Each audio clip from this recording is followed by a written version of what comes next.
Scientists think the pandemic virus originally arose in bats, which carry many kinds of coronaviruses without apparent harm. The virus jumped from bats to humans, perhaps with some other animal acting as middleman. To become a pandemic threat, the virus needed both to infect people and to spread easily between them.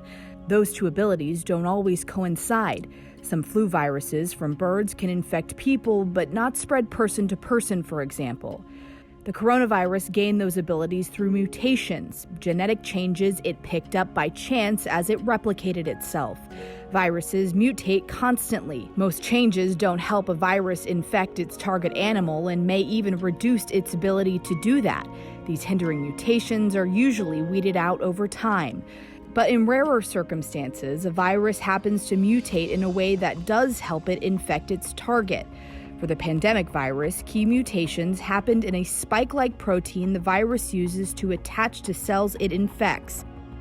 Originally, that spike was best suited to grab onto bat cells, but mutations made it more suited to infecting human cells. Those changes didn't necessarily happen after the virus entered the human population, so they may have happened while the virus dealt with some other species after leaving bats. Scientists don't know when the virus gained the ability to spread easily between people. It may have happened even before it infected its first human victim, so it was able to take off in the human population right away. That's often the case in flu pandemics, at least to some degree.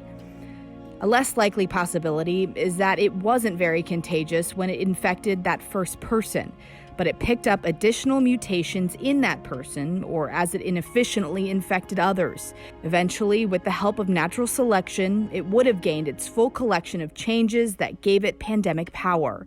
Scientists may never discover whether the coronavirus was already equipped to wreak havoc before it entered the human population. They could find out if they recovered samples from the very first person infected, but the chances of identifying that person and getting samples are very low.